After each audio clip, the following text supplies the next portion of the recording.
So welcome everybody. This is to follow on from the invigilation training that you've already undergone. This training on these slides is going to pertain specifically to exam access arrangements that students have been identified as requiring. So if everybody's ready, here we go. So access arrangements. As an invigilator or as an EAA support person, meaning exam access arrangements, you have to make sure that you uphold the rules for administering exam access arrangement accommodations. So for instance, if you're a reader for a student or if you're a scribe, and you must ensure that you actually follow according to the JCQ guidelines and within the rules and the regulations. So what are access arrangements? So many students you'll see have things to do with extra time. The usual will be 25% extra time, but some students in exceptional circumstances may have up to 50% extra time. Again, another access arrangement would be read aloud, and that's where a student understands and comprehends text better when they read out loud to themselves. Again, some students have visual stress, and so therefore they require colored paper or colored overlays, which is more typical. Some students who have a lot of anxiety will require being in a smaller room, or that if they have ADHD, for instance, they may require a smaller room because they become less distracted. Again, if a prompter, you're there just to nudge a student who tends to lose focus and attention, and you agreed with the student in advance how to prompt them. So it might be just coming over and touching them on the shoulder or just saying their name. And with a prompter, very unusually, and we'll go into it a bit more, you can actually advise a student that they might want to move on to the next question. Rest breaks, again, this is typically going to be for students who have mental health difficulties, but it can also be for students with ADHD or severe anxiety. And that's where they just have a little pause in the exam, and that time that they use to break is added on at the end of the exam, so they don't lose any time. Readers, you will be there to read questions to the student, and also if the student asks you, you can read back what they have written as their answers. And again, we'll talk a little bit more about the distinction between a human reader and use of e-reading. And finally, scribes. Now, scribes are a much more unusual exam access arrangement. And with that, you will be there acting as the person who writes down from dictation what the student has said to you and for all of their answers.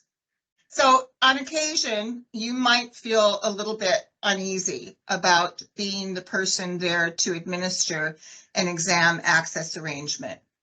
There might be different reasons for that.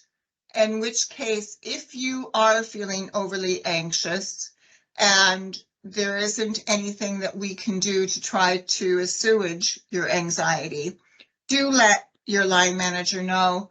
For instance, if you yourself are dyslexic and it's quite severe, it wouldn't probably be appropriate for you to act as a reader in an exam.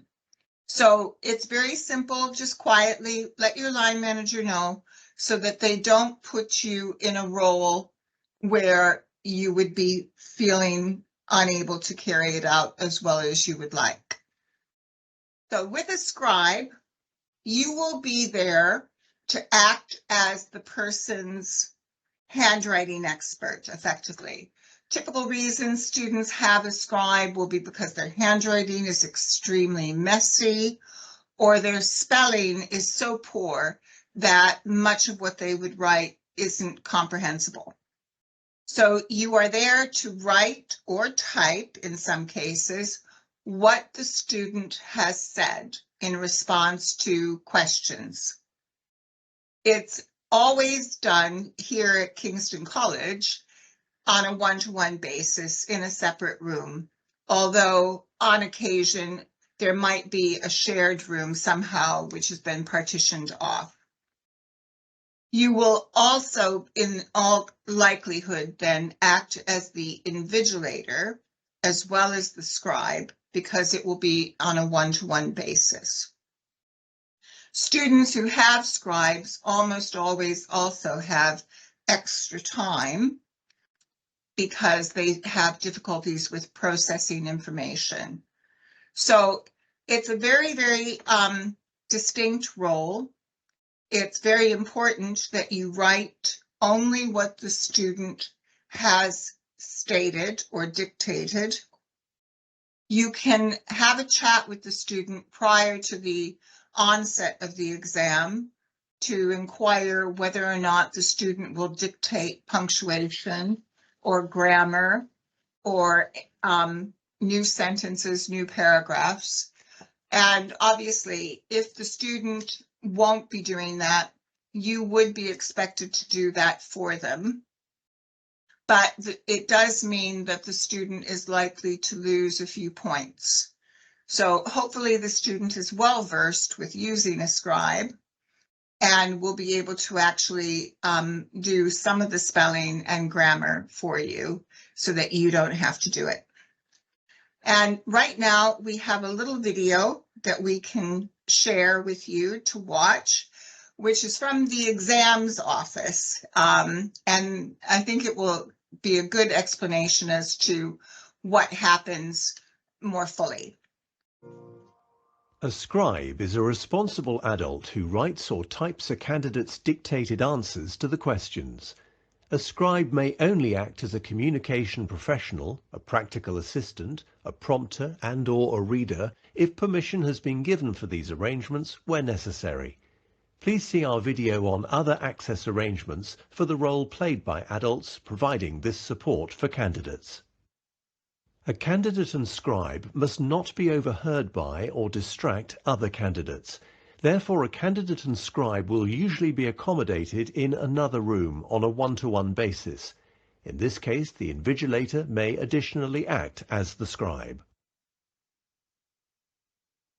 A scribe must write or type accurately and at a reasonable speed what the candidate has said.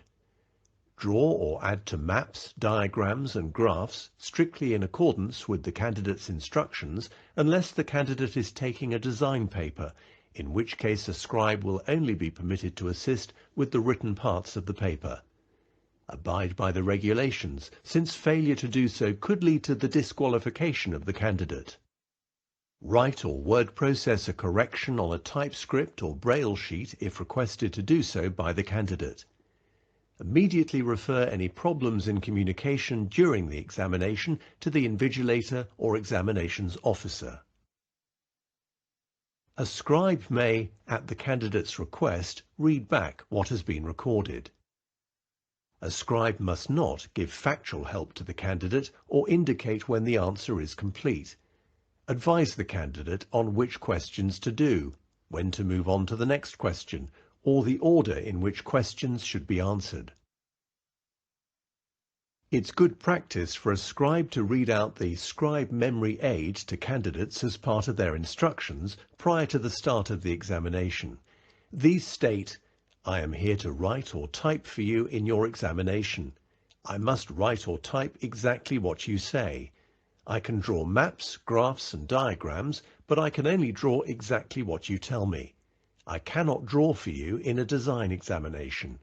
I can change what I have written or typed, but only if you ask me. If we have problems communicating, I must tell the invigilator or the exams officer. I cannot give you any help with answers. I cannot suggest when an answer is finished. I cannot tell you which questions to choose. I cannot tell you when to move on to the next question. I cannot tell you which questions to do first. If you are allowed rest breaks, I cannot write or type in those breaks. I can read back what I have written or typed, but only if you ask me. So going further forward in a little bit more detail, when you actually, on the day of the exam, if you are going to be acting as a scribe, you will find in your exams office folder a memory aid for a scribe. This isn't something that we have written. This is something that comes from the exam boards. So therefore, it's very, very important that you ensure that you read this memory aid to the student. The student must be very clear about what you can and cannot do for them.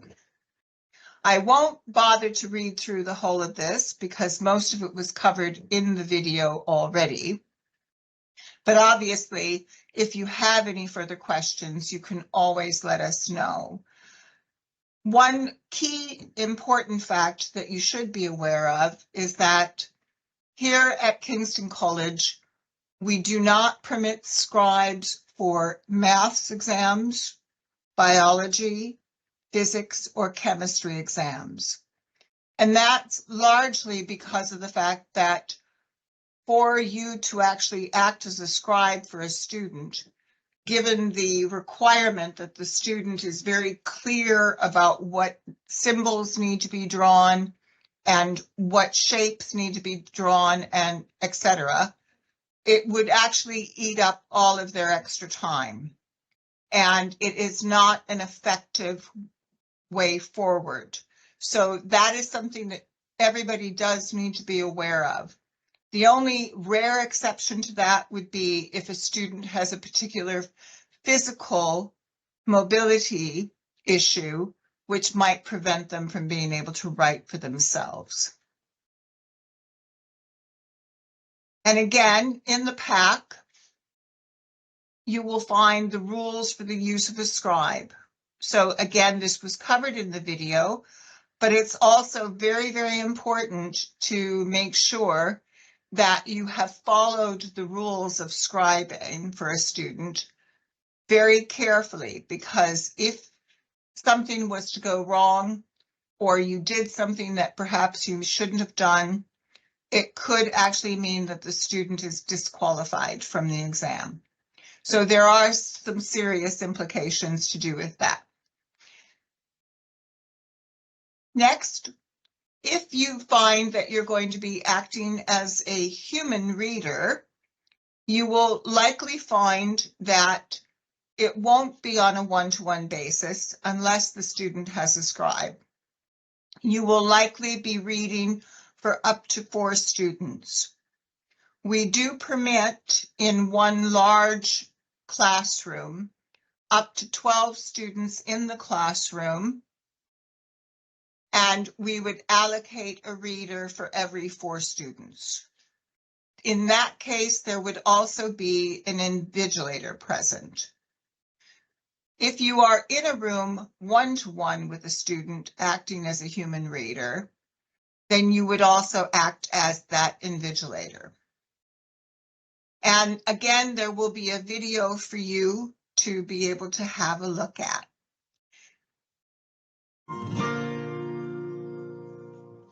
A reader is a responsible adult who reads the instructions of the question paper and the questions to the candidate. This may involve reading the whole paper to the candidate, or the candidate may request only some words to be read. A reader may only also act as a communication professional, a practical assistant, a prompter, and/or a scribe if permission has been given for these arrangements where necessary. Please see our video on other access arrangements for the role played by adults providing this support for candidates. A candidate and reader must not be overheard by or distract other candidates. This will also apply if the candidate uses a computer reader. Where the candidate and reader are accommodated in another room on a one-to-one basis, the invigilator may additionally act as the reader. Readers may work with more than one candidate, but must not read the paper to a group of candidates at the same time, as this imposes the timing of the paper on the candidates. Where candidates only require occasional words or phrases to be read, 3 or 4 candidates may share one reader. The candidate will need to put their hand up or use a prompt card when he or she needs help with reading.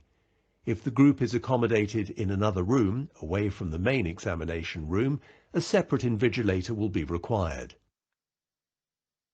A reader must read accurately, have appropriate subject knowledge in order to act effectively as a reader in maths and science examinations and decode symbols and formulae with accuracy, only read the instructions of the question paper and questions and must not explain or clarify, must only repeat the instructions of the question paper or questions when a candidate indicates a specific need for help, only read the instructions or rubric of a paper testing reading and must not read individual questions or text, abide by the regulations since failure to do so could lead to the disqualification of the candidate. A reader may, dependent upon factors including the candidate's needs or normal way of working, etc., enable a vision-impaired candidate to identify diagrams, graphs and tables, but must not give factual information nor offer any suggestions other than the information which would be available on the paper for a sighted candidate. Read numbers printed in figures as words. For example, 356 would be read as 356. But when reading the number, it should also be pointed to on the question paper. An exception would be when the question is asking for a number to be written in words. For example, write the number 356 in words. Note, read this out as 356. Decode symbols and unit abbreviations in maths and science examinations for candidates who require this arrangement in order to access the assessment and where it reflects the candidate's current and normal way of working within the centre. This is not permitted in a music examination.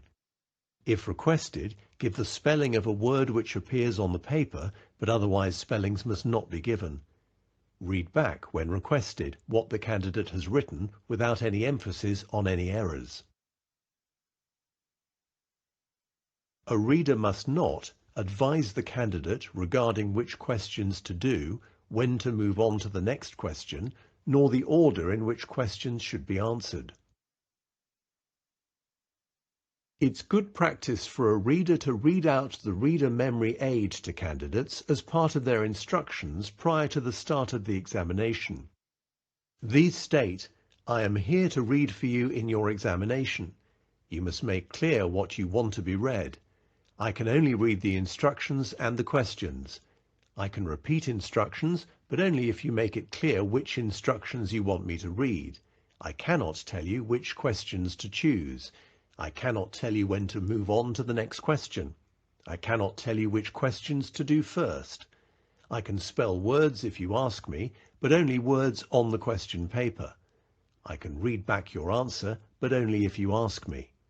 For GCSE English language examinations, I can read the questions in the writing section of the paper, but I cannot read any of the questions in the reading section, which would only need to be read out before the start of a GCSE English language examination. Right. So I hope you found that useful.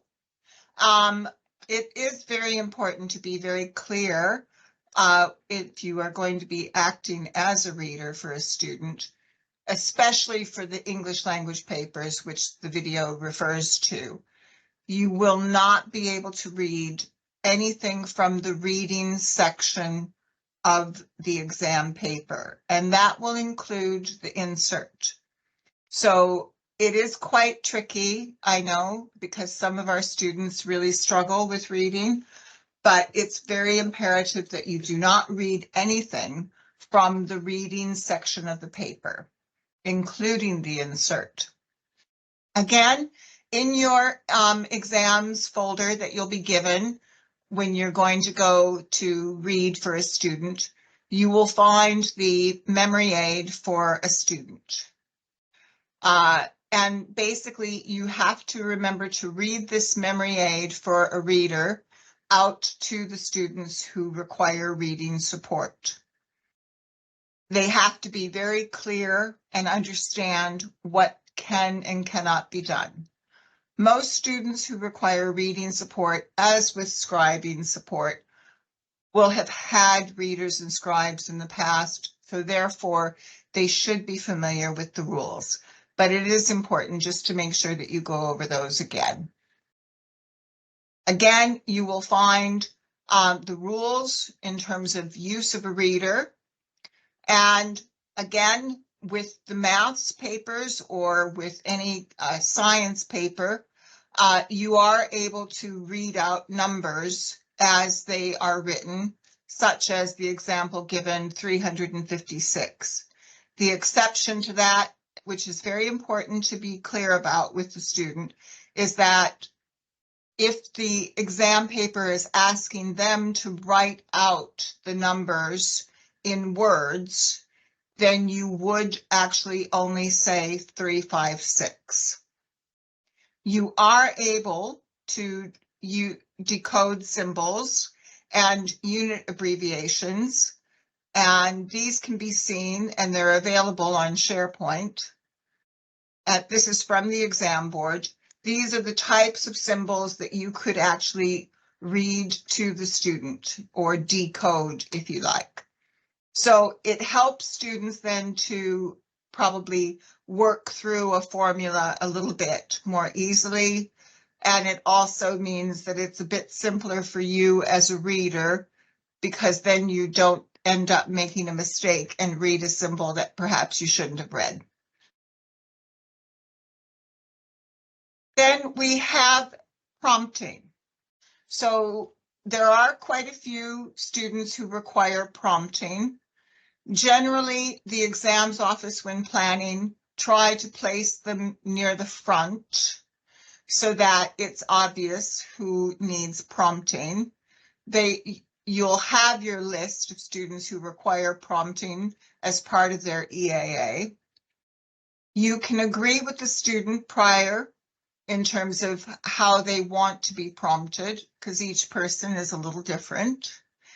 And then in addition to that, you can also, unusually, not like the reader or the scribe, but with a prompter, because students struggle with their attention and focus, you can suggest to them that they might want to move on to the next section of the exam paper.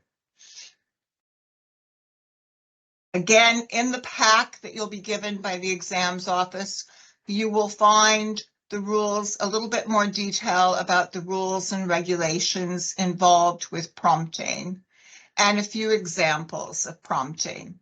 So do take your time and have a read through and familiarize yourself with that. So kind of recapping a little bit more on the types of exam access arrangements, as was discussed at the beginning. You'll have students with extra time. The timing for that will have been worked out already by the exams office, so it's fairly straightforward. Supervised rest breaks. Students are permitted up to 5 minutes per hour, typically, unless there's an exceptional circumstance, medical or otherwise, in which case they might get a bit longer. Students can signal to you when they want to take a break. Just record the time that they have taken the break at, and then the student, when they're finished taking the break, can signal to you again that they're ready to resume the exam. You then would add that time, say they took a minute and a half, you would add that on to the end of the exam time period so that they don't lose any time. Some of our students will be using word processors, and they will be able to type their exam answers. the exams office will have set the computers up in advance with the exam login, which prevents students from accessing the internet. Some students are permitted what we refer to as an electronic scribe, and that means that they will use a word processor with spell check and grammar enabled. This will clearly be labeled for you, so you will be aware, and the symbol for that is WPX. Some students will be in a smaller room. Other students will not be in the sports hall, and it would be a large classroom. Again, more rare and exceptionally, there may be a separate room accommodation. That might be because they need a scribe, or the student may have Tourette's or epilepsy, which could potentially be disruptive to other candidates. So therefore, they're accommodated separately. Other access arrangements, as I mentioned, reading aloud. Also, some students who've only been in the country for less than 3 years who struggle with learning English and are still learning English may have use of a bilingual dictionary, and sometimes with 25% extra time. That particular exam access arrangement is assessed by the exams office. Again, some students require modified papers, and as I mentioned previously, some students might need to use colored paper or colored overlays. And finally, there may be need for a toilet break for some students where they will have to actually leave the exam room, in which case they would need to be accompanied. If you need to, you may have to contact the exams office to have somebody come up to take your place if you're going to accompany a student to the toilet. And finally, I would like to just mention something about Claro Read, which is our electronic reading software. So a couple of final points regarding the use of the electronic reading software, Claro Read. The version, remember, that you would open up should you have to for the student is the Claro Read SE version. And that is the exams version. And the reason that there is a specific exams version is that normal Claro would only permit you to be able to, would allow you to be able to access dictionaries and such, which isn't allowed in an exam. It's important for you to be very clear about how to set up Claro Read SE version for students in the event that they have forgotten how to do it for themselves. If the exams office is able to set it up beforehand, they also will have done so.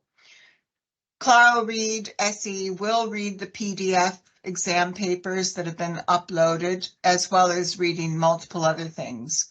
And a very brief example that we'll give you is that once you've opened up Claro Read SE, there's a little toolbar that will appear. And you'll see there's a green play button and a red stop button. There's also a settings button, which students should be aware of how to use, and they can change the speech and the voice. And then once a student is ready to read, they would just highlight the text that they want it to read. Read aloud. RAL. Candidate can read questions and answers out loud. Separate room required. 1, 2, 1 invigilator. So students are then able to actually utilize the read aloud function. And it's a really useful thing because students who have the electronic reading software as part of their exam access arrangements will actually be permitted, according to the exam board rules, to use that for the reading section of the English language paper. And the only other final point I want to actually make, which I didn't mention earlier is that if you are scribing for a student and you are finding it difficult to keep up with them, or you're finding it difficult to understand what they're saying, stop the exam and contact the exams office, and they can then work out any necessary changes that need to be made, whether it's having someone else come in and scribe, or perhaps looking at how to work with the student more effectively. So if at any juncture during the course of administering the exam access arrangements, regardless of what it might be, if you are experiencing any difficulties of any kind, do contact the exams office. And of course, always, if you need to ask any further questions, please do let us know. Thank you very much.